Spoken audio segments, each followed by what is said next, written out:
हम लोग चैतन्य चरितामृत के अध्याय 22 को पढ़ रहे हैं, सनातन शिक्षा। प्रसंग ये चल रहा है कि भगवान के भक्तों के संग के बिना व्यक्ति को भगवान की भक्ति प्राप्त नहीं हो सकती। और ऐसा नहीं है कि भक्तों का संग, एक मिनट, ऐसा नहीं है कि भाई भक्तों का संग के द्वारा भी प्राप्त हो सकती है। भक्तों के संग के द्वारा ही प्राप्त हो सकती है, और भक्ति ही सर्वश्रेष्ठ साधन है और वही सर्वश्रेष्ठ साध्य है। यही जीवन की सर्वश्रेष्ठ सफलता है।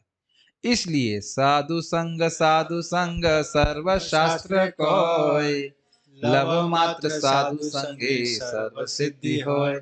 ओके, मेरे पीछे बोलिए। आपके पीछे में बोल रहे थे। साधु संग सर्व शास्त्र कोय, साधु संग सर्व शास्त्रिक लव मात्र साधु संगे सर्व सिद्धि होय। लव मात्र साधु संगे सर्व सिद्धि है। साधु संग सर्व शास्त्र कोय, साधु संग सर्व शास्त्रिक लव मात्र साधु संगे सर्व सिद्धि होय। लव मात्र साधु संगे सर्व सिद्धि है। साधु संग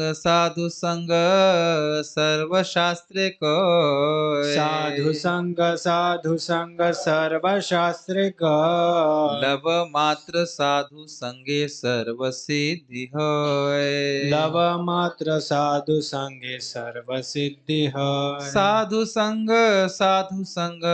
सर्व शास्त्र कोय, साधु संग सर्व शास्त्रिक लव मात्र साधु संगे सर्व सिद्धि होय। लव मात्र साधु संगे सर्व सिद्धि है। तो भक्त के आशीर्वाद कृपा के द्वारा ही व्यक्ति भक्ति प्राप्त कर सकता है। इसलिए साधु संग साधुओं का संग करो। भक्तों का, साधु मतलब भगवान के भक्तों का संग करो, भगवान के भक्तों का संग करो, ये सभी शास्त्र कह रहे हैं। अब देखिए, जब एक बात को दो बार बोला जा रहा है तो उसका मतलब एम्फेसाइज करने के लिए, साधु संग भक्तों का संग करो, भक्तों का संग करो, ये सभी शास्त्र कर रहे हैं। और कुछ ये ध्वनित हो रहा है आपके हृदय में कि ऐसा बोला जा रहा है कि यदि अपना कल्याण चाहते हो तो साधु संग करो, साधु संग करो। कुछ ऐसा सुनाई पड़ रहा है, ध्वनित अर्थ समझ रहे हैं, सुनाई पड़ रहा है ऐसा क्यों? क्यों? लव मात्र साधु संग, लव मतलब होता है सेकंड का 1/11 हिस्सा।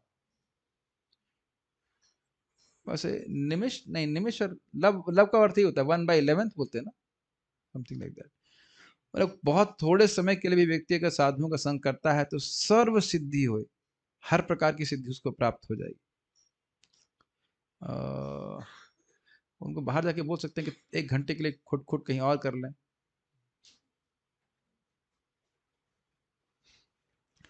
सारे शास्त्रों का निर्णय है कि शुद्ध भक्त के साथ क्षण भर की संगति से ही मनुष्य सारी सफलता प्राप्त कर सकता है। तात्पर्य, ज्योतिष गणना के अनुसार लव 1 सेकंड के 1/11वें भाग के बराबर होता है।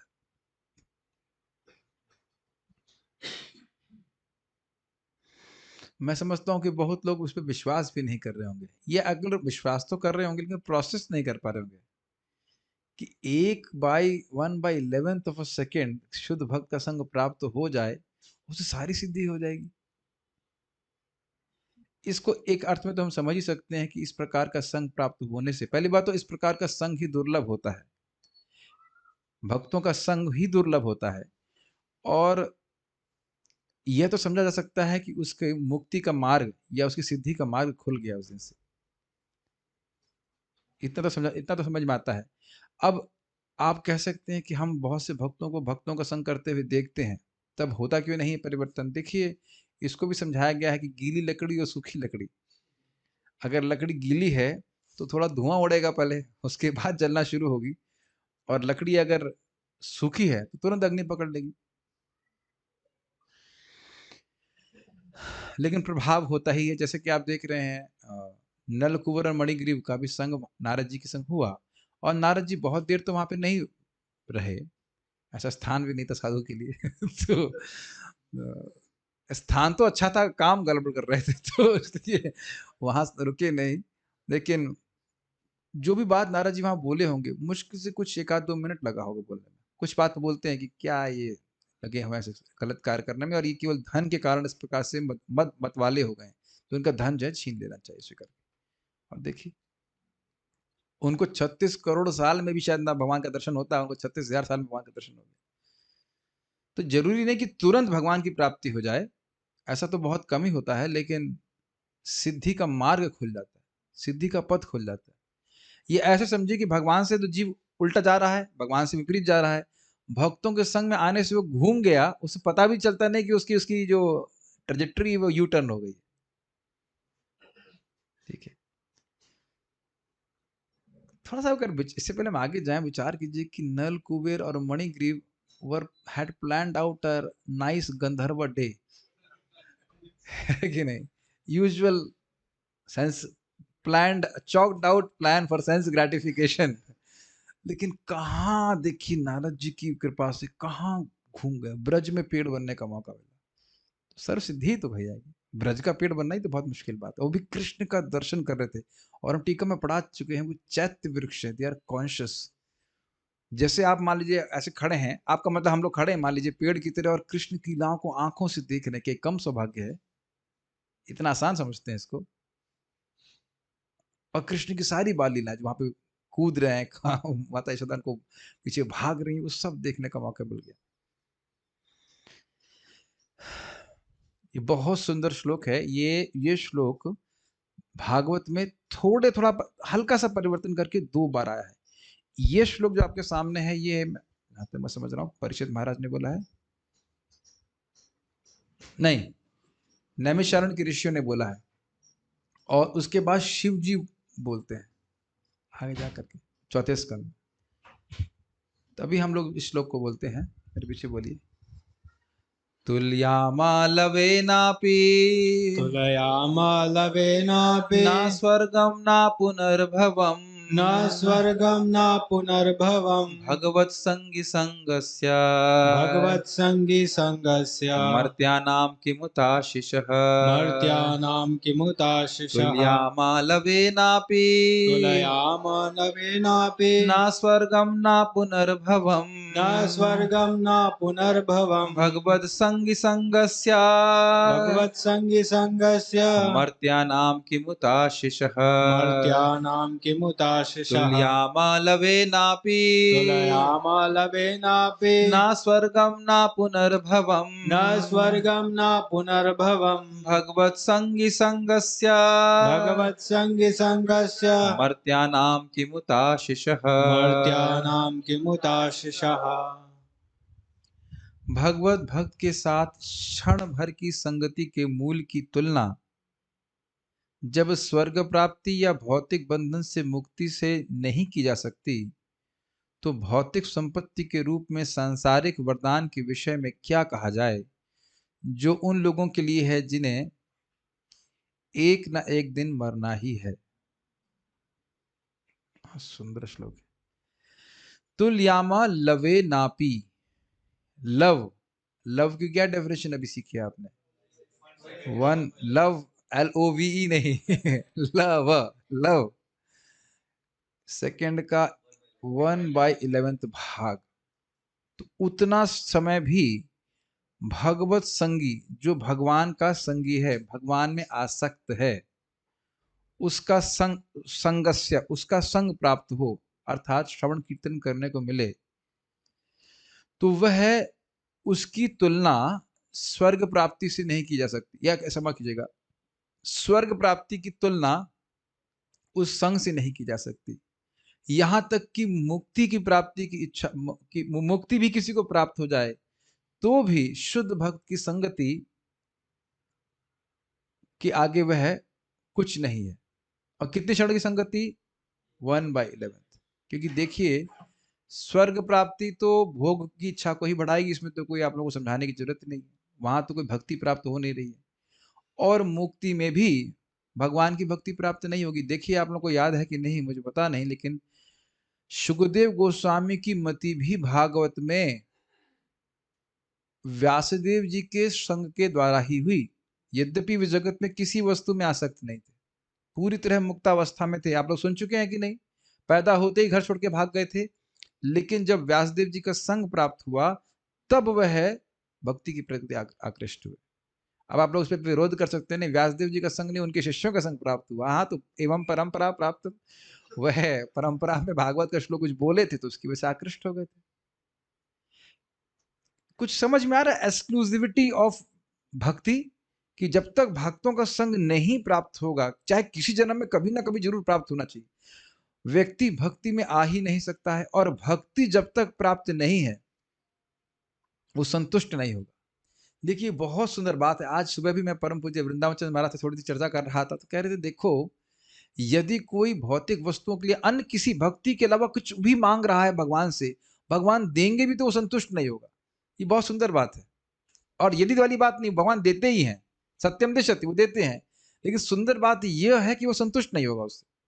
तो अंततो गत्वा चाहे किसी भी कामना से व्यक्ति भक्ति कर रहा है, अंततः वह निष्काम हो जाएगा। क्लिक कर रहा है ये बात? तो मैं इसलिए बोल रहा हूं कि स्वर्ग से तो जीव सुखी हो ही नहीं सकता और मुक्ति से भी सुखी नहीं हो सकता। आचार्यों ने मुक्ति को क्या बोला है? नहीं नहीं, पिशाची तो बोला है कैवल्यम नरकायते, नरक के माने वहां जो जीव को देखिए, जीव है हम सब लोग छोटे, लेकिन आनंद की भूख कितनी है? असीमित। जब तक असीमित आनंद नहीं मिलेगा हम संतुष्ट नहीं होने वाले, और असीमित आनंद भगवत भक्ति से ही प्राप्त होता है। तो वो जो भक्ति का पथ है उस पे व्यक्ति तभी आएगा जब वह भक्त से संग करे, जो भक्त भगवत संगी है। संगी मतलब समझ में आता है आपको? संगी मतलब आसक्त। ये नहीं है कि अब सीधे भगवान के पार्षदों का ही संग प्राप्त होगा। इस जगत में भी लोग भगवत संगी हैं, जिनका भगवान के प्रति प्रेम है, आसक्ति है, उनको भगवत संगी कहते हैं। जैसे आप सुना यहाँ पे स्त्री संग, इसका अर्थ क्या है? स्त्री में आसक्त। अब भगवत संगी का मतलब क्या हुआ? भगवान में आसक्त। इससे पहले मैं आगे जाऊं, एक बड़ी, हम लोग को ब्रह्मचारी क्लास में बात जनरली बताया जाता है, जनरली तो नहीं लेकिन एक बार बता रहे थे महाराज कि देखो भाई, कोई प्राय कोई ब्रह्मचारी है, मतलब रहना चाहता है ब्रह्मचारी, तो उसको वो जान रहा है कि स्त्री से दूर रहना चाहिए, तो ठीक है, तो ये तो वैसा ही हुआ कि भाई अग्नि से दूर रहना चाहिए। लेकिन कह रहे हैं कि बहुत बार व्यक्ति का मोटरसाइकिल के साइलेंसर से पांव जल जाता है। हालांकि ऐसे इसका है कि नहीं, क्योंकि उसमें अग्नि दिखाई नहीं पड़ रही है। तो कह रहे हैं उसी प्रकार से जो व्यक्ति स्त्री संग आदि में आसक्त है, उसका संग करने से आप स्त्री संग में आसक्त हो जाएंगे और पता भी नहीं चलेगा कि कब आसक्त हो गए।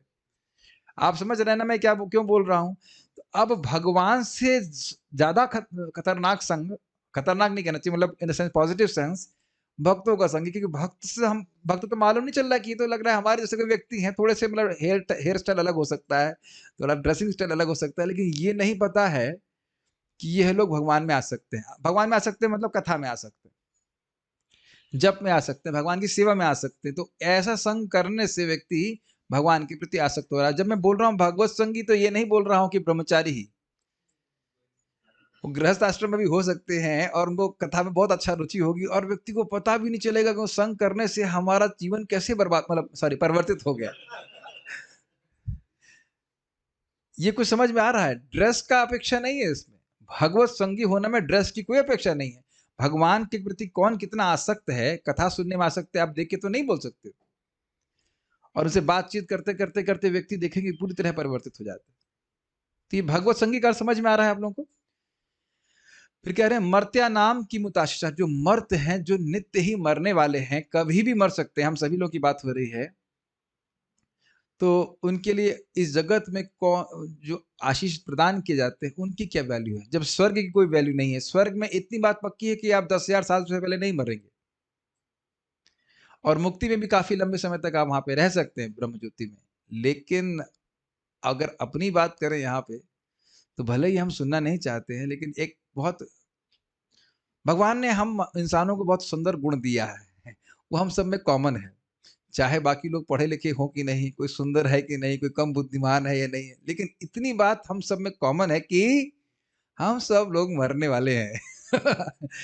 मर्त मर्त समझ रहे हैं? हम सब लोग मरने वाले हैं, और पक्की बात है कि आज तो नहीं मरने वाले हैं, कभी भी मर सकते हैं। या that's fine, is it not? तो ये बोल रहे हैं कि क्या आशीष मांग रहे हो, क्या आशीष, क्या आशीष मतलब क्या वरदान की जरूरत है? तो अब आप समझ रहे हैं कि कितना महत्वपूर्ण है भक्तों के संग में आकर श्रवण कीर्तन करना। और ये कौन बोल रहे हैं? शौनक आदि ऋषि। मैं इस पे जब भी श्लोक को देखता हूं तो मुझे बस स्मरण में यही आता है, श्रील प्रभुपाद जी का संग। अभी देखिए हम ये श्लोक किससे सुन रहे हैं? शौनक आदि ऋषि से सुन रहे हैं। जब आप भागवत पढ़ रहे हैं तो देखिए सब भक्तों का संग प्राप्त हो रहा है। सूत गोस्वामी जी से, सुखदेव गोस्वामी जी से साक्षात सुन रहे हैं, और फिर प्रभुपाद जी के तात्पर्य।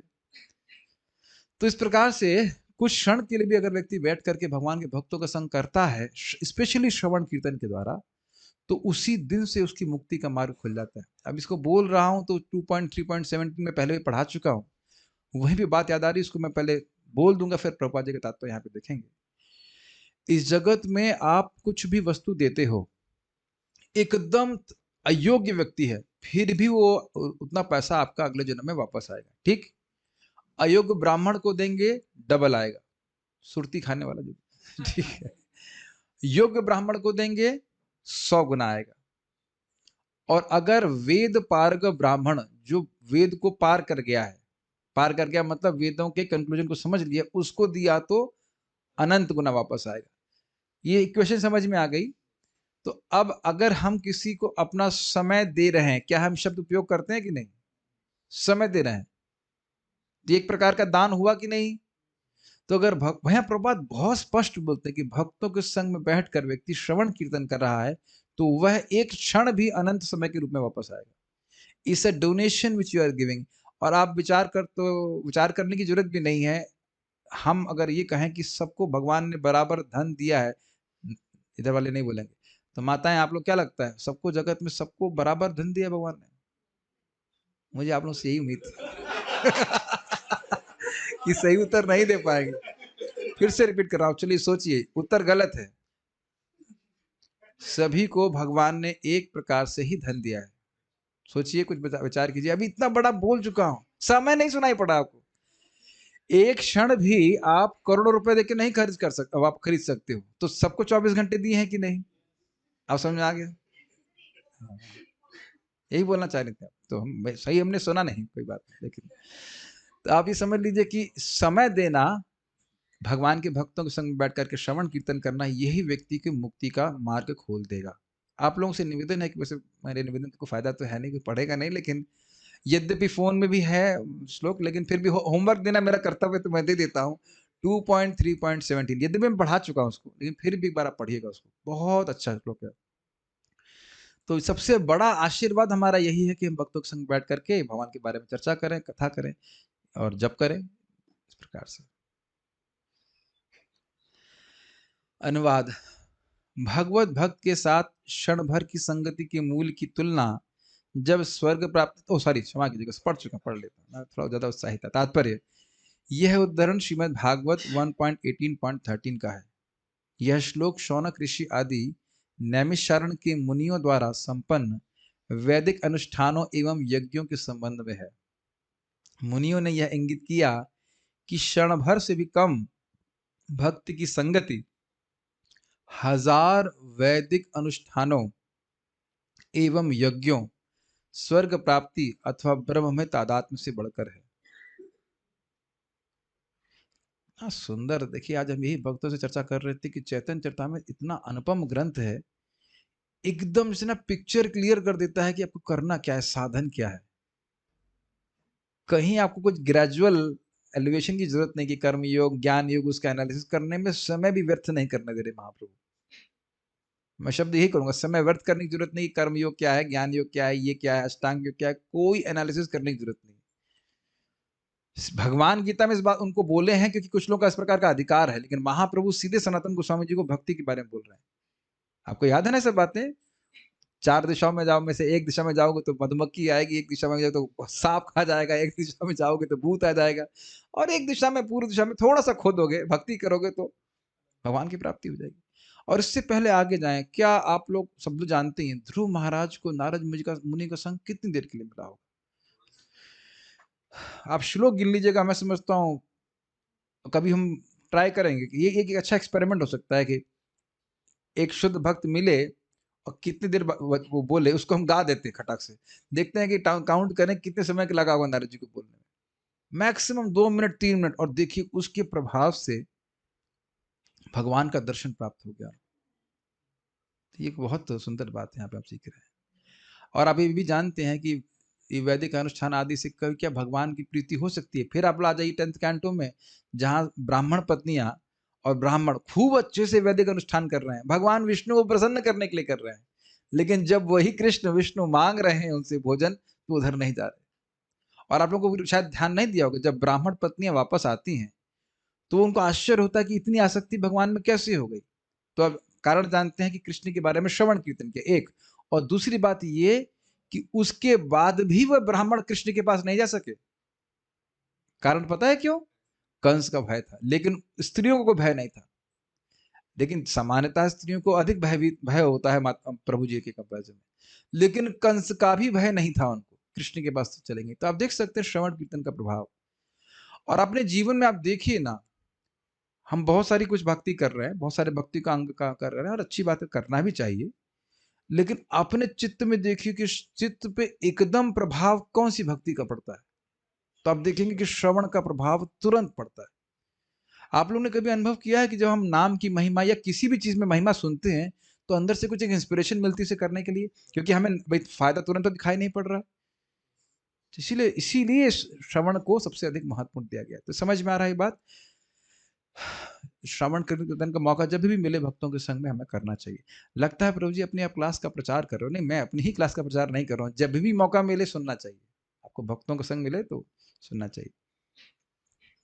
और आप लोग सब लोग अनुभव कर रहे होंगे कि somehow उधर जब कथा सुनने की बात आती है तो ये फोन उठ ही नहीं पाता है ना? आपने अनुभव किया है? क्योंकि और मान लो आपने सुना कुछ देर के लिए, तो बस अरे वो महत्वपूर्ण कार्य है, 1 घंटा नॉन स्टॉप सुनना भी बड़ा कठिन होता है। और अगर कदाचित सुनते भी हैं तो खाना बनाते सुन पाते हैं, या कोई जिम जा रहा है तो सुन पाते हैं, या ऐसे और कोई कार्य है कि नहीं? आप देख रहे हैं रेजिस्टेंस। और आपने ये महसूस किया कि जब हम सब साथ में आकर के बैठ के पढ़ते हैं, पढ़ ही तो रहे साथ में, तो वो रेजिस्टेंस गायब हो जाता है। Have you felt like that? कुछ महसूस कर रहे हैं? अगर मैं अभी कह दूं चलो सब लोग, अब हम लोग कुछ नहीं बोलेंगे, अब अपने अपने अपने आप से पढ़ाई करना, तब भी आप देखेंगे कि रेजिस्टेंस बढ़ना चालू हो जाता है। Have you felt like that? और यहाँ आप देखेंगे कि कुछ समय निकल जाता है, पता ही नहीं चलता। प्रभु जी आपकी बात है ना, हमें तो हमसे पूछिए, हमारे दिल से पूछिए क्या गुजर रही है। नहीं नहीं, मैं चैलेंज कर सकता हूँ कि कोई व्यक्ति रोज भागवत भी एक श्लोक रोज पढ़ सकेगा, उसमें डाउट है। ऑब्वियसली बहुत से लोग आसक्ति होती तो पढ़ते ही हैं, लेकिन फिर भी एक अब वो रेजिस्टेंस वाली फीलिंग समाप्त होते हुए देख रहे हैं, बहुत बड़ा फायदा है।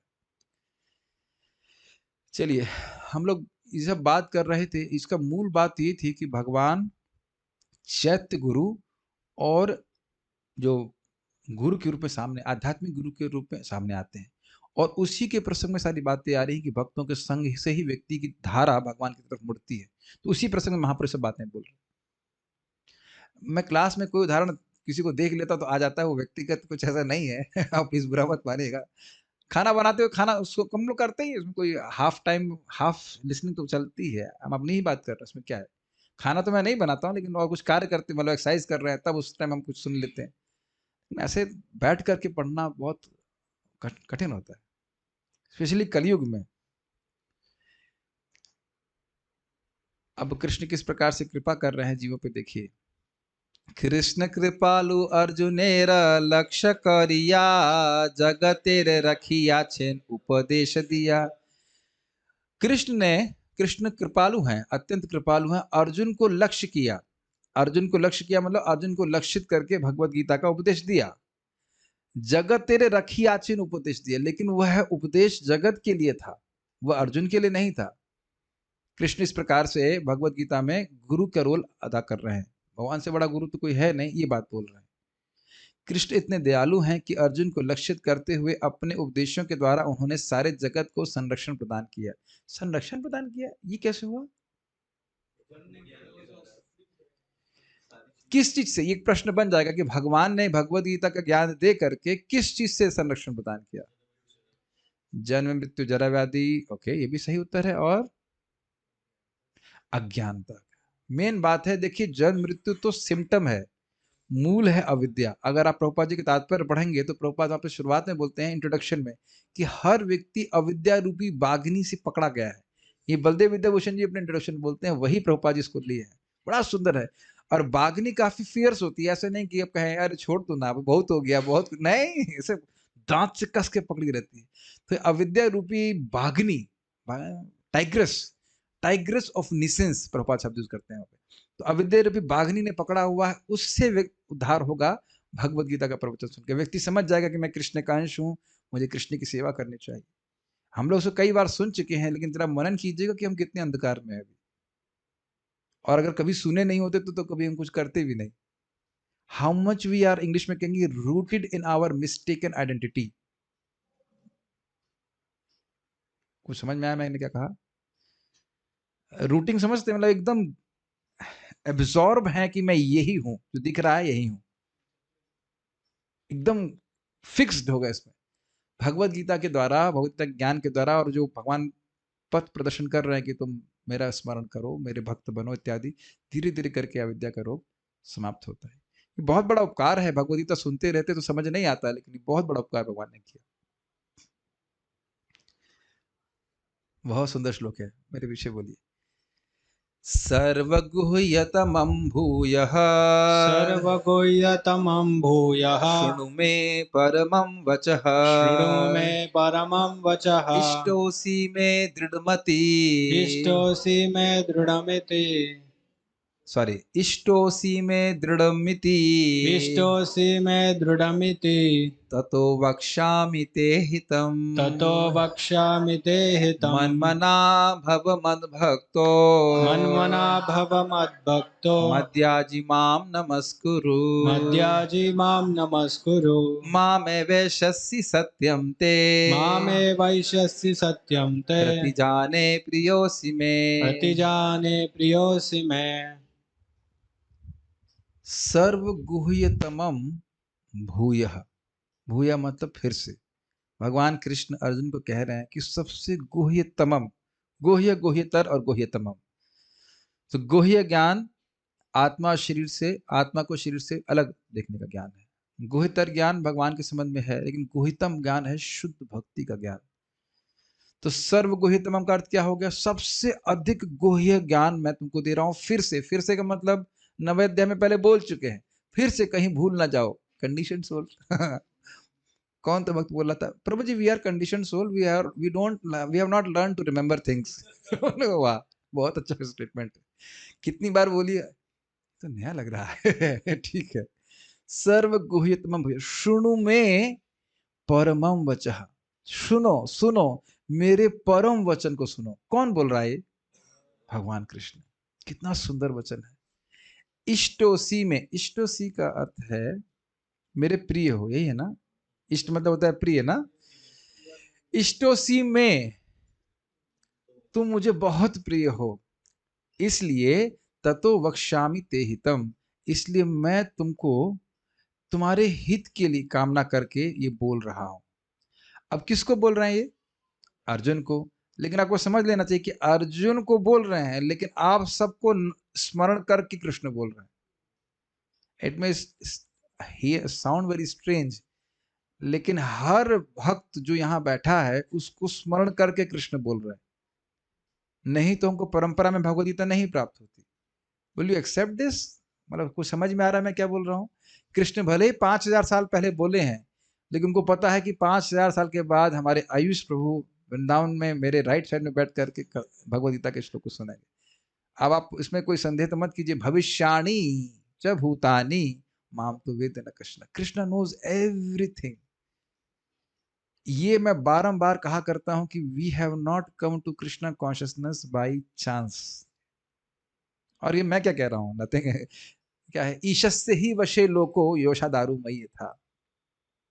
बस उसको समझ नहीं पाते। लेकिन ये शब्द कितना सुंदर है ना, तुमको मैं बहुत प्रेम कर रहा हूं, इसलिए तुम्हारी हित कामना से बोल रहा हूं कि तुम्हारा इससे परम हित होगा।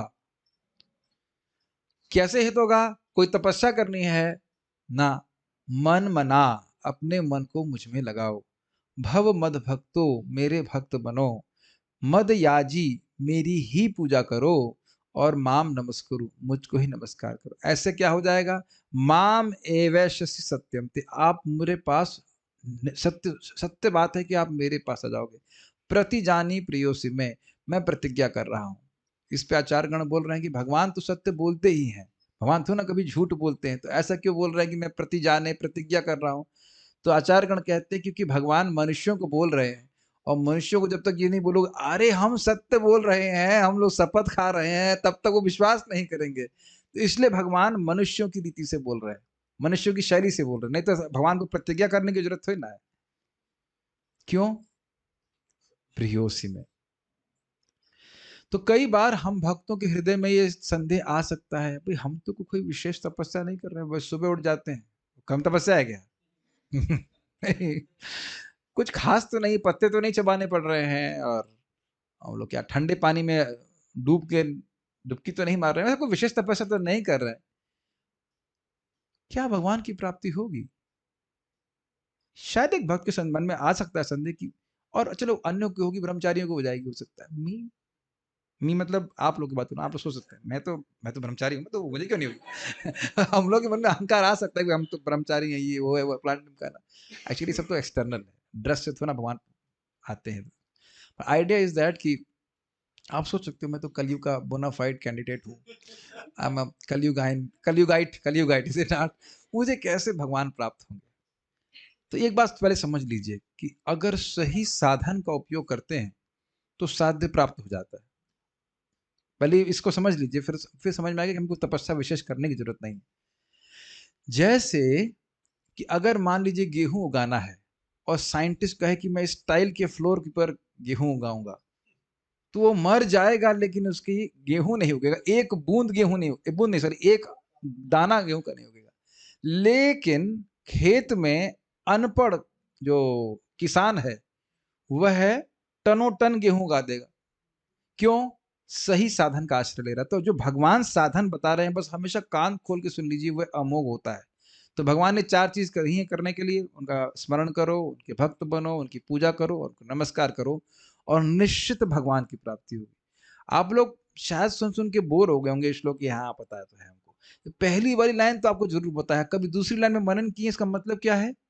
What do you understand by this kind of प्रिय? मामय वैश्य सत्यम का मतलब क्या समझ रहे हैं आप?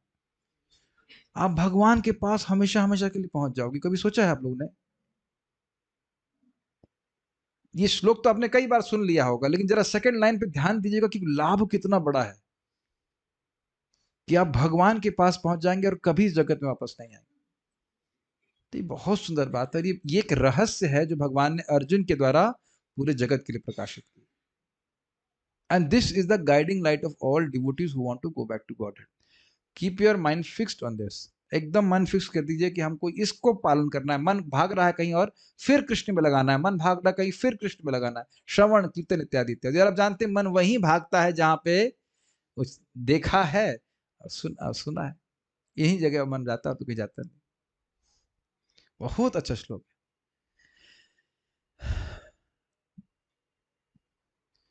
अनादिकाल से जीव जो जगत में भटक रहा है, उसको यह श्लोक कभी दिखा ही नहीं,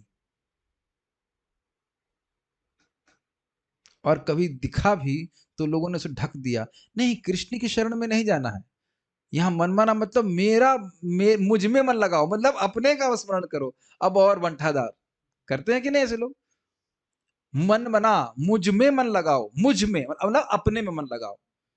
तुम ही गए कृष्ण हो, तुम अपने को स्मरण करो। तो अपना स्मरण तो हम कर ही रहे हैं।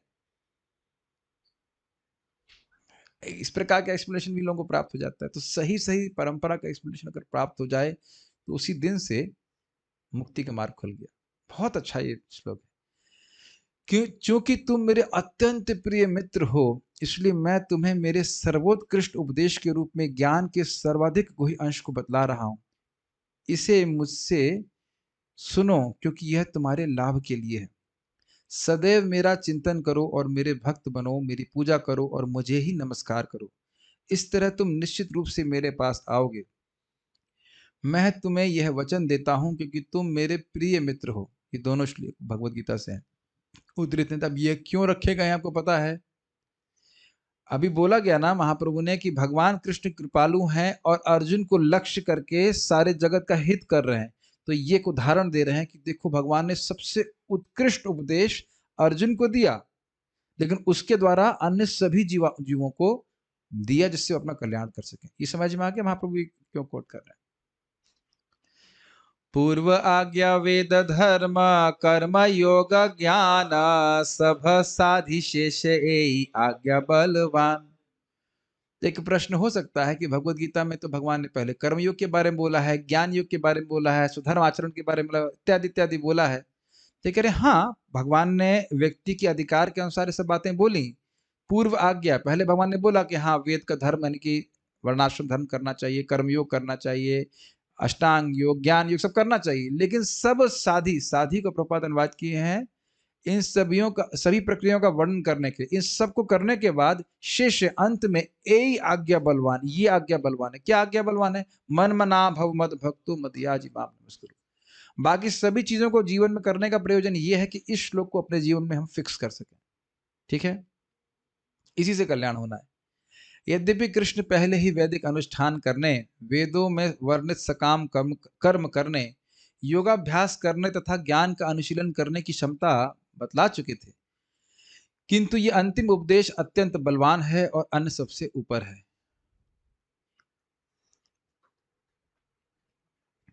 ए आज्ञा बले भक्तेर श्रद्धा यदि है, सर्व कर्म त्याग करी से कृष्ण भजय। ए आज्ञा बले भक्तेर श्रद्धा यदि है, सर्व कर्म त्याग करी से कृष्ण भजय। बहुत सुंदर बात है। ए आज्ञा बले, इस आज्ञा के बल पर, कौन सी आज्ञा? मन मना भव मद भक्तो मद्याजी नमस्कुरु। आप लोग कहेंगे कि आप लोग बार बार प्रश्न क्यों कर रहे हैं? ताकि सोने का मौका नहीं मिले। श्रद्धा यदि होए, इसका अर्थ बताइए क्या हुआ? फेथ है, श्रद्धा है। मतलब ये मैं करूंगा तो निश्चित भगवान के पास चला जाऊंगा। सर्व कर्म त्याग, सारे कर्मों को छोड़ करके सर्वतर कर्म त्याग करी से कृष्ण भजाए। परम पूज्य वृंदावन चंद महाराज संबंध में बता रहे थे, आप सभी से निवेदन की वो आप सीरीज सुन सकते हैं माधुर्य कादम्बिनी की। और वो बात मेरे चित्त में ऐसे लाइक ना चर्न हो रही, बार बार बार बार घूम रही है। श्रद्धा का लक्षण है शरणागति। अगर हमें किसी बात पे श्रद्धा है तो उसका प्रमाण यह है कि हम उसको करेंगे।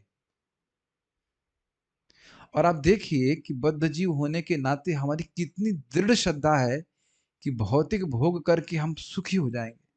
और अगर ऐसा भी नहीं समझ पा रहे हैं तो कोई भौतिक अरेंजमेंट करके, अभी तक तो नहीं, अभी तक मैं नहीं हो पाया हूं, लेकिन बस जो मेरे प्लान्स हैं वो एकदम, मतलब बस कुछ कमी नहीं है इसमें, और ये अगर पूर्ण हो जाए, लिटिल बिट एडजस्ट कर दिया जाए, तो हमारी जिंदगी में अब कोई कठिनाई नहीं आएगी।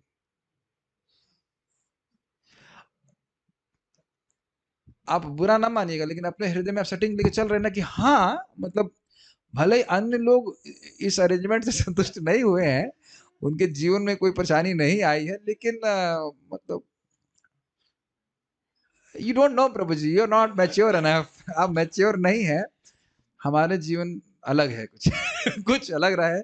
कृष्ण ने और स्पेशली मटेरियल एनर्जी ने हमारे लिए स्पेशल पैकेज निकाला है। हम डिवोटी है भाई, डिवोटी है। डिस्काउंट ऑफर है, कोई हमारे लिए कष्ट नहीं आएगा। ठीक है, व्यक्ति जिस भी आप लोग समझ गए मैं क्या कहना चाह रहा हूँ, लेकिन जिस भी आश्रम को स्वीकार करे वो तो उसकी इच्छा के अनुसार है। लेकिन ये कितना सुंदर श्लोक है, सर्व कर्म त्याग करी से कृष्ण भजाए। कृष्ण की शरण लेकर के मैं जगत से पार हो जाऊंगा। हो जाऊंगा मतलब आप ब्रैकेट में लिख दीजिएगा हो जाऊंगी, दोनों ही चीजें होना चाहिए। तो बताइए इस जगत में ऐसा क्या है जिसके लिए हम यहाँ पे लटकते रहें? अब तो कुछ है नहीं। इसलिए सब्सटैंशियल बात जो आचार्यों ने बताई है एकदम सारांश में बताया है। प्रभुपाद जी भी इसको बताते हैं 5वें स्कंद में कि देखिए कोई व्यक्ति किसी भी आश्रम में है, वह अपनी भौतिक आवश्यकताओं को अधिक फैलाए नहीं, उससे क्या होगा जरा बताइए? हाँ, बाउंडेशन तो होगा, कुछ आसक्ति और नींद बढ़ती जाएगी। ये सिंपल सी बात है। आपको ये अप्लाई करने का समय कम मिलेगा। अपना जो श्रेय प्राप्ति के लिए, भगवान की प्राप्ति के लिए जो मन मना भव मत भक्तु मत्याजी करना है, उसके लिए कम समय मिलेगा। ये तो देखिए संभव ही नहीं है कि हर व्यक्ति आश्रम ज्वाइन कर ले, तो असंभव बात है। ये तो एज्यूम, ऐसा कभी नहीं कहा जा रहा है। और सभी लोग आश्रम ज्वाइन कर रहेंगे तो फिर खाना कौन चलाएगा? डिवोटी किचन को डोनेशन देने के लिए भी तो कुछ चाहिए ना। वह संभव नहीं, लेकिन यह कभी नहीं सोचना चाहिए कि मैं इस जगत का हूं, चाहे गृहस्थी में हो चाहे कुछ भी हो। किसी भी व्यक्ति को कभी नहीं सोचना चाहिए, चाहे वो स्त्री हो चाहे पुरुष हो, हम यहाँ के बिल्कुल नहीं है। हमने भगवान के पास वापस जाना है और करना क्या है? भगवान श्री कृष्ण की भक्ति। दिस शुड बी आर, कह सकते हैं, guiding light of our life. कभी हम लोग दुखी नहीं हो सकते, कभी विफल नहीं हो सकते, ये भगवान की बात है। बाकी जो कुछ करना हो थोड़ा बहुत एडजस्ट कर लेना चाहिए। We will never lose on this investment. अभी भी देख लीजिए ना, कुछ कुछ रिटर्न्स मिल रहे हैं कि नहीं। कुछ होता है ना, पैसा इन्वेस्ट कीजिए थोड़ा थोड़ा आना चालू हो जाता है। सदाशिव प्रभु जानते इस बारे में, बहुत अच्छा है। मैं लेकिन खाली बात ये कहना चाहता, यदि श्रद्धा होगी तो व्यक्ति अपने आप को भक्ति, अपनी शक्ति को भक्ति में इन्वेस्ट करेगा। ये मैं कहना चाह रहा हूं। श्रद्धा का अर्थ समझ पा रहे हैं? श्रद्धा मतलब शरणागति। व्यक्ति भगवान को प्रसन्न करने के कार्यों को करेगा, ये श्रद्धा का लक्षण। ठीक है।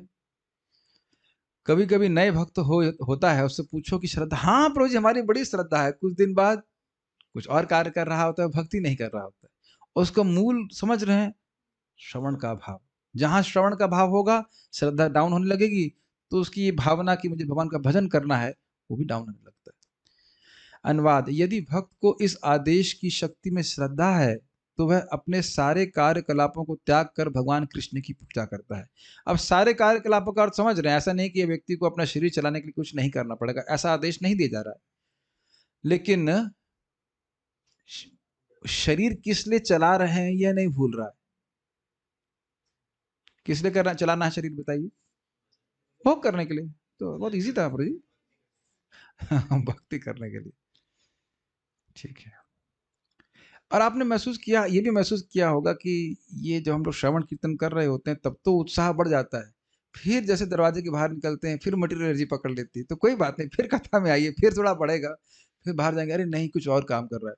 अच्छा, इससे पहले हम आगे जाएं, आप ये बताइए, जब इस श्लोक को सुन रहे हैं, मैं इसको एम्फोसाइज कर रहा हूँ, जब ये श्लोक सुन रहे हैं तो लग रहा है ना कि भौतिक कार्य वेस्ट ऑफ टाइम है। और जब बाहर जाकर के फिर वही दुनिया के जो प्रचारक तो सब तरह के फैले हुए हैं, माया के प्रचारकों को सुनते हैं, तब लगता है ना कि बहुत महत्वपूर्ण है। और देखिए, मैं उन भक्तों की बात नहीं कर, मैं भक्त की बात कर, भक्तों की एनालिसिस कर रहा हूँ। उन लोगों की बात नहीं कर रहा हूँ कि जिनको नौकरी करने की जरूरत है, चलो उन्हें तो करने की जरूरत है। उन लोगों की बात कर रहा हूँ जिन्हें जरूरत नहीं है कि नहीं? वो भी जिनको जरूरत नहीं है, वह समाज में अपनी प्रतिष्ठा को बनाए रखने के लिए, क्योंकि 1 करोड़ साल तक याद रखा जाएगा कि उन्हें कितनी नौकरी करी थी है कि नहीं?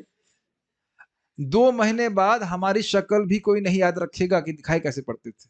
नहीं तो मर के देखिए देखिए पक्का हम झूठ बोल रहे हैं कि सच बोल रहे हैं। नहीं कोई मरना नहीं, लेकिन ये ऐसा है।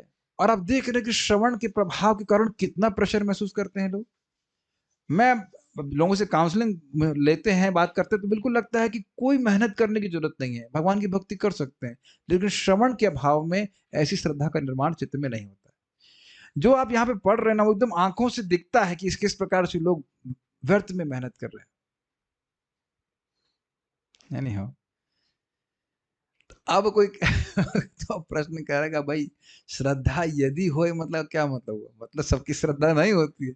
इसलिए जब तक भगवान की कथा में श्रद्धा नहीं होए, व्यक्ति को कर्म करने होते हैं। कुछ समझ में आ रहा है? तावत कर्माणि कुर्वीता, तावत् कर्माणि कुर्वीत, न निर्विद्येत यावता, न निर्विद्येत यावता, मत्कथा श्रवणादौ वा, मत्कथा श्रवणादौ वा, श्रद्धा यावन्न जायते। श्रद्धा यावन्न जायते।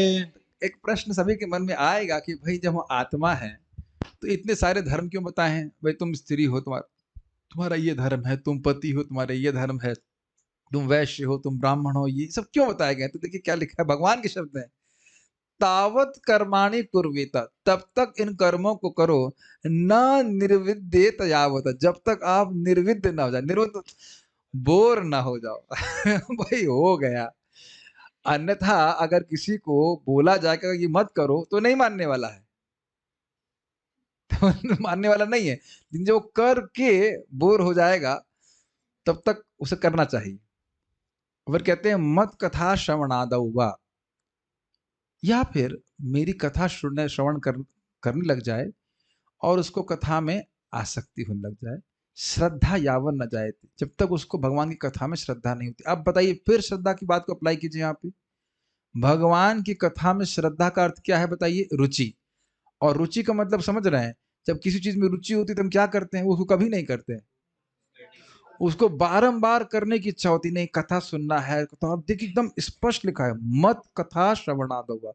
अगर आप इसको देखें तो और कोई बात कही ही नहीं जा रही है। अब आगे देखिएगा किस प्रकार से कथा श्रवण श्रवण कीर्तन पे इतना बल दिया जा रहा है, क्योंकि यही भगवान का प्रेम प्राप्त कराने का मुख्य साधन है। जाप करना, हरे कृष्ण मंत्र का उच्चारण करना और ये भगवान का नाम कथा सुनना, ये सबसे प्रबल साधन है भगवान की प्राप्ति कराने में, सबसे प्रबल। ये ऐसा नहीं कि मैं अपना कोई ओपिनियन दे रहा हूं। आप श्रीमद् भागवत को उठा लीजिए, आप चैतन्यचरितामृत उठा लीजिए, भगवत गीता उठा लीजिए, बारंबार इस बात को कहा जा रहा है। तो जो लोग भी अभी मतलब कुछ कार्य कर रहे हैं जगत में, भक्तों की बात कर रहा हूं, मैं भक्तों से तो बात ही नहीं कर रहे, मतलब तो आपको कब तक कार्य करने चाहिए? जब तक वो है, मतलब अब वो कर्म होगा ही नहीं। कर्म कर्म करने से भी नहीं होगा, मतलब आपकी संकल्प ही नहीं उठेगा कि हम कर्म कर सकें। Make sense? वैसे इसमें भगवत कथा और भगवत भक्ति ऐसे ही सहायक है। जाप करते हैं, कथा सुनते हैं, तो जो थोड़ी बहुत इच्छा थी भी वह भी चली जाती। ये सब श्लोक ना मुझे बहुत हेल्प करते हैं दूसरों को हेल्प करने में। पहले मैं उनको बोलता हूँ आप सारे कर्म छोड़ क्यों नहीं देते, तब एकदम से बैकलैश आता है, नहीं प्रभु जी हम बिल्कुल नहीं छोड़ सकते, हम ऐसा करेंगे हम। अच्छा ठीक है करिए, कोई बात नहीं, अब ऐसा जब तो कर सकते ना सुबह, हाँ जब तो कर सकते, कथा में आ सकते, हाँ। आप मेरी पॉलिसी समझ रहे हैं? पहले मैं चेक करता हूँ कि भाई छोड़ दे, छोड़ दे, क्या करेगा करके। और बहुत लोगों को काम करने की जरूरत नहीं है, लेकिन अभी वो कीड़ा साला कीड़ा है करने का, कुछ कुछ तो करना है, कुछ तो करना है जगत में, तो वो है। तो इसलिए ठीक है, वो चला जाएगा। स्पेशली भक्ति कर रहे हैं तो एकदम कुछ भी जगत में करने की इच्छा नहीं होगी। It is very purifying, very purifying. और कुछ लोग अधिक श्रद्धा होगी तो वो छोड़ेंगे, छोड़ो क्या करना है अपना को, भक्ति करते हैं क्या फायदा, दुख भोगने से क्या प्रयोजन होता है। ये बड़ा इंटरेस्टिंग है। आप मेरी बात समझ पा रहे हैं? आप लोगों को काउंसिल करने के लिए आपके पास बहुत ब्राइड स्पेक्ट्रम हो जाता है। परम पूज्य गौर कृष्ण महाराज बात को बोला करते थे, भाई कर्म छोड़ने नहीं होते हैं, छूट जाते हैं, क्योंकि भक्ति है ही इतनी आकर्षक। ये चीज है, भक्त लोग बहुत चतुर होते हैं। आपकी पढ़ाई अच्छी होगी, आप जब कीजिए। और ये नहीं बताते कि पढ़ाई अच्छी क्या होगी, पढ़ाई होगी ही नहीं। जॉब करने लग जाएगा। हम कल इनको बोले, क्या नाम, आयुष प्रभु जी आपको राउटर ठीक करना आता है? प्रभु जी वो सॉफ्टवेयर जॉब ही हम नहीं करना चाहते हैं, अभी राउटर और क्या सीखेंगे। तो आ रहा है, भक्ति का वायरस फैल रहा है धीरे धीरे। भक्ति करने से अपने आप ही भौतिक कर्मों से एकदम निर्लिप्तता हो जाती है। और आपके भक्ति आपके एस्ट्रोलॉजिकल चार्ट पे निर्भर नहीं करती, वो सारी इक्वेशंस चेंज कर देगी।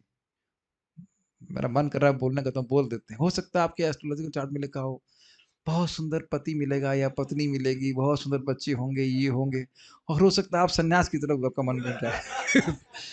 You must remember, when you are worshipping Krishna, Krishna is not bound by rules. Definitely is not bound by your astrological chart. ये एस्ट्रोलॉजर्स का मत है बड़े बड़े कि भाई तुम लोग 16 माला जप कर रहे हो, तुम्हारे बारे में कुछ नहीं कह सकते, क्या चलेगा। कृष्णा कैन चेंज एवरीथिंग, जो कुछ कृष्ण करेंगे हमारे लिए अच्छा होगा। आज तो बहुत डिप्रेसिंग क्लास। जैसे मैं हंसी की बात बताऊं, मेरे एस्ट्रोलॉजिकल चार्ट में लिखा हुआ था कि बहुत बड़े अधिकारी बनेंगे। अब हमारे परिवार वालों को तो पता नहीं था कि कौन में अधिकारी बनेंगे। है कि नहीं? कौन में अधिकारी बनेंगे, मैनेजर होंगे, ये तो कोई नहीं बोल रहा था। और मैं सही बताऊं तो मैं बड़ी आसानी से बन भी गया था। एनटीपीसी को जब कुछ करना ही था, खटाक से जॉब एग्जीक्यूटिव लेवल पे लग गया था। वो छोड़ करके एकदम, मैं बता रहा हूँ अपनी बात बता रहा हूँ, एकदम मन ही नहीं करता है काम करने का, एकदम मन नहीं करता, मतलब बिल्कुल जाने का ही मन नहीं करता। मुझे लगता है अन्य भक्तों का भी कुछ कुछ ऐसे मतलब पॉजिटिव सिम्टम आ रहे हैं एकदम अरे क्या है ये, एकदम कॉपी खोलने का ही मन नहीं करता था पढ़ने का, क्या है ये। और भागवत सुनने के बाद, ये चैतन्य चरितामृत सुनने के बाद कौन खोलना चाहेगा ये सब किताब विताब। और जब खोलना चाह भी रहा कुछ दिन बाद, वह भी खोलने वाली नहीं, घबराने की जरूरत नहीं। धन्यवाद। जब तक मनुष्य सकाम कर्म से तृप्त नहीं हो जाता, ये समझ में, सकाम कर्म हमें कुछ भोग की इच्छा है, इस जगत में कुछ भी प्राप्त करना चाहते हो, यश प्राप्त करना चाहते हो, कुछ भी करना चाहते हो, तो उसको करने के लिए जो हम कर्म करते हैं उसे सकाम कर्म कहते हैं। एक बात जरूर ध्यान रखिएगा, आप किसी भक्त को भी गाइड कर रहे हो, उसकी कोई भौतिक लालसा है, उसके लिए कभी उसकी भर्सना नहीं करना, ये बहुत गलत बात होगी। कभी भर्सना नहीं करना। ये आप देखेंगे कि हृदय में इच्छा होती ना, आपके बोलने से जाएगी नहीं वो, कि तुम त्याग दो त्याग दो, जाता नहीं। हमने तो देखा है लोग दुखी और हो जाते हैं। साधु लोग तो एकमात्र आश्रय हैं। अब उनको बोलोगे नहीं भौतिक इच्छा त्याग दो, त्याग करके करो, वो कभी नहीं होता और कभी नहीं होगा, वैसे नहीं होता। वो जब जाप करेगा, भगवान का प्रसाद खाएगा, कथा सुनेगा, वो अपने आप वो इच्छा गायब हो जाएगी। तो उसको उसके लिए प्रेरित कीजिए। ये मैं नाम तो नहीं रख सकता हूँ, लेकिन जो पर्सनल कुछ गाइडेंस हम दे रहे हैं उसमें मैं एकदम देखा कि जहां थोड़ा वैराग्य के बारे में बोलेंगे तो वो उखड़ जाते हैं भक्त, नहीं हम नहीं कर पाएंगे, भक्ति ही नहीं कर पाएंगे प्राय। लेकिन अगर आप क्या कहते हैं, उनको बोलेंगे ठीक है ये देखो भक्ति करोगे ये इच्छा पूर्ण कर देगी, हाँ तुरंत दीपदान सब सब चालू हो जाता है बड़े क्यों नहीं, मंगल आरती सब बढ़िया से हो रहा है। जो कोई सुन रहा है भाई बुरा मत मानेगा, हम नाम नहीं रख रहे, लेकिन ये इट्स ऑल राइट। सबसे अच्छा है कि आप निष्काम भाव से भजन कीजिए, ठीक है। नहीं समझ में आ रहा है तो जो वासना है उसके संग लेके भजन कीजिए। भगवान की भक्ति सब कुछ साफ करने वाली है। Make sense. ध्रुव महाराज ने तो ईमानदारी से भजन किया, ना ना हम आपकी बात तो नहीं स्वीकार कर सकते, आपका उपदेश ब्राह्मणों के लिए है, सम सबके प्रति सम रहो, गुस्सा मत करो, ना हम नहीं हो सकता। हम मेरे हृदय में आपका उपदेश बहुत अच्छा है, लेकिन मेरे हृदय में टिक नहीं रहा है उसमें छेद है, जैसे एक लोटे में छेद हो, उसे निकल जाता है सारा रस, उसी प्रकार से मेरा हृदय है। एकदम ईमानदारी से बोला, ये बहुत अच्छी बात है। लेकिन जब तृप्त नहीं हो रहा तो करेगा उस काम को।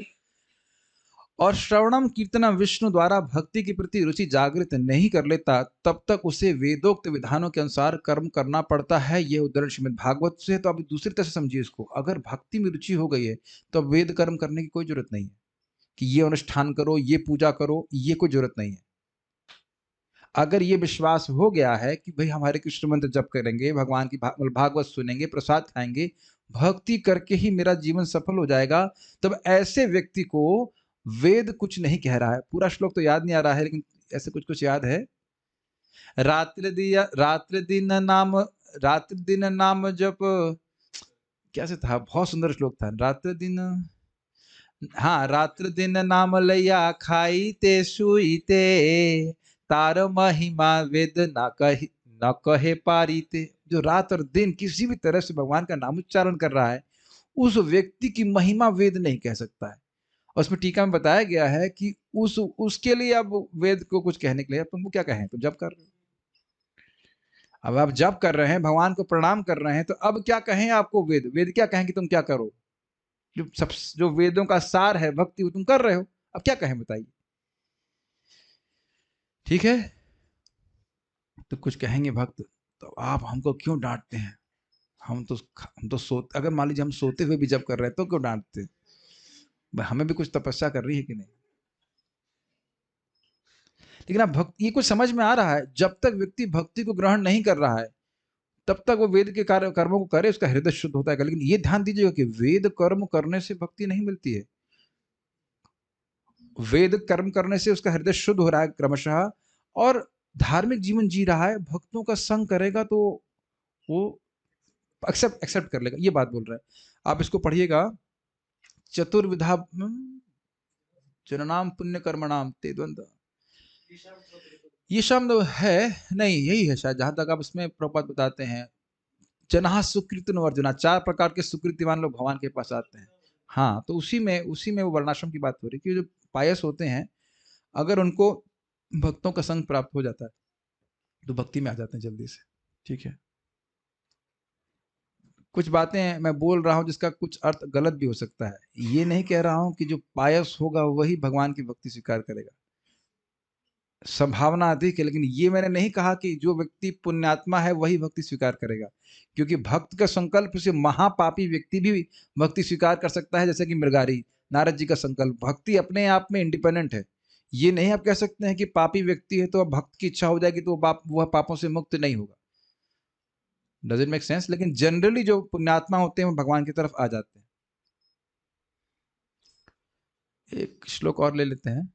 सब लोग श्लोक को शायद जानते होंगे, बहुत सुंदर श्लोक है।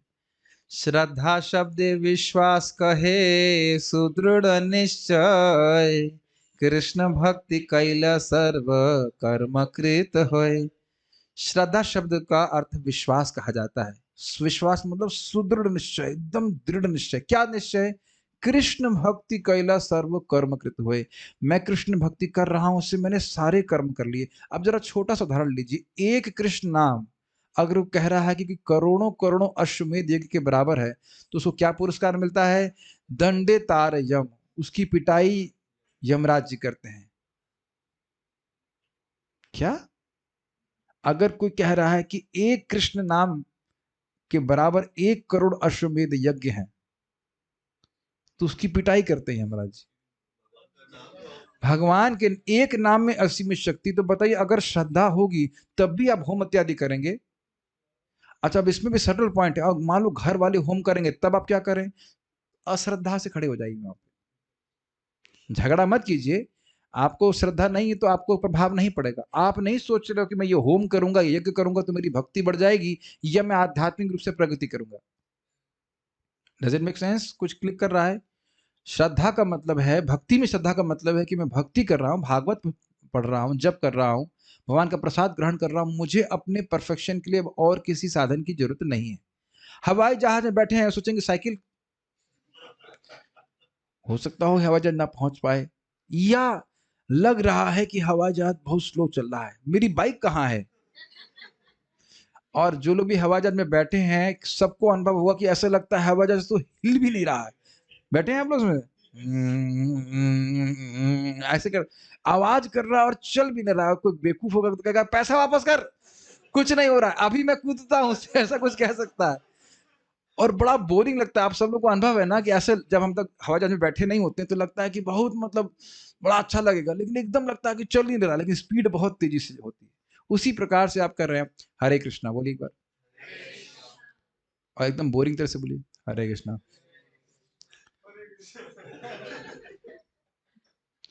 कुछ बात तो ऐसे स्थिति में होते हैं, सुबह उठते हैं,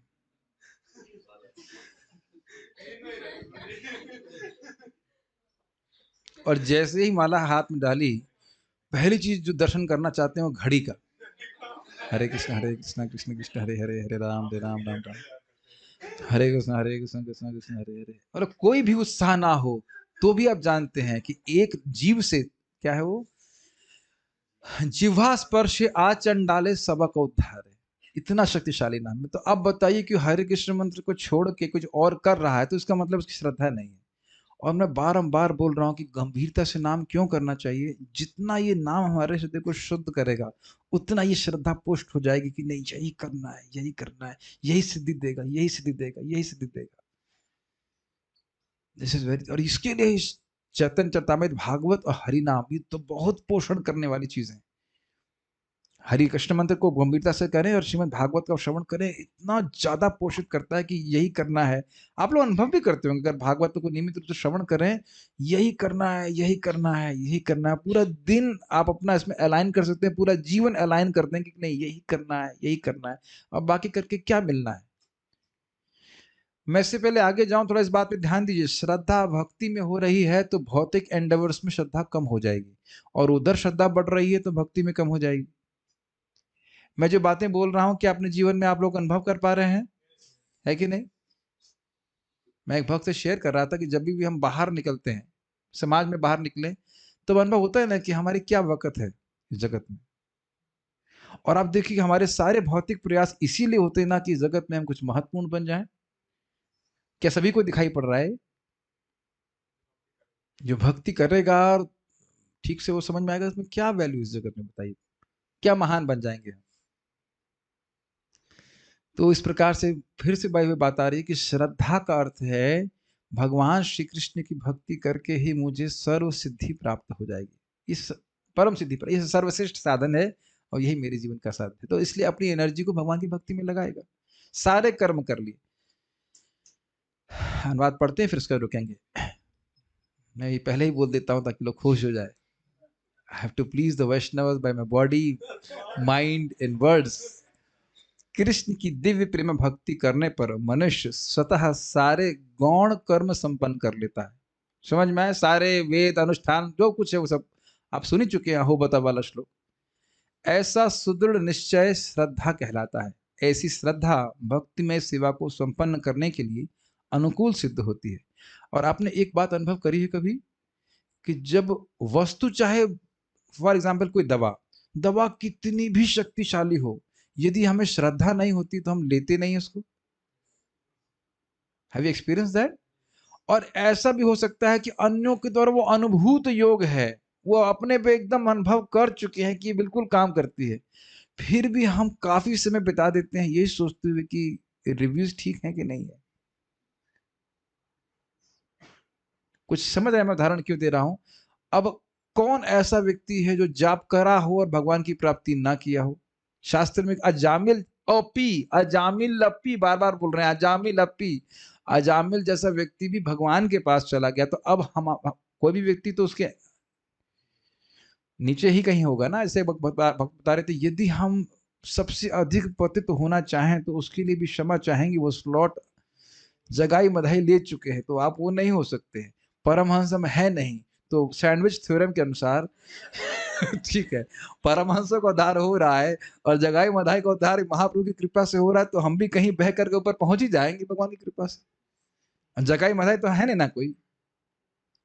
मैं खाली बोल रहा हूं कि ये बोल नहीं रहा हूं, देखा जा रहा है, देखा जा रहा है कि भागवतम है। हम तो कितने भक्तों को आते और जाते हुए देखता हूं। मैं आश्रम की बात कर रहा हूं। श्रद्धा नहीं है इसी कारण से। और एक बात ये किसी को समझ में आ क्लिक से ना क्लिक कर जाए, नहीं भक्ति करके ही मैं सफल हो जाऊंगा, तो भक्ति कभी नहीं छोड़ेगा। कठिनाइयां आएंगी, जगत में भी रहेंगे तो कुछ ना कुछ कठिनाई हमेशा रहेगी, लेकिन भक्ति आप नहीं छोड़ोगे कभी। इसीलिए भक्तों से निवेदन करता हूं कि आप नियमित रूप से श्रवण कीर्तन करने का प्रोग्राम अपने जीवन में रखें। श्रवण कीर्तन मीन्स हियरिंग कृष्ण कथा। तो आप देखेंगे कि वो श्रद्धा वह पुष्ट होती रहेगी। जैसे कि आप एक टाइम नहीं खाते हैं तो कोई दिक्कत होती है?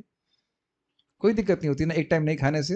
कुछ सुनाई पड़ रहा है कुछ लोगों को, इसीलिए नहीं आए ना क्लास में। नहीं, डांट नहीं रहा हूं, ये हमें डिवोटीज बता रहे, जैसे हम एक टाइम नहीं खाते हैं कुछ अजीब सा होता है कि नहीं?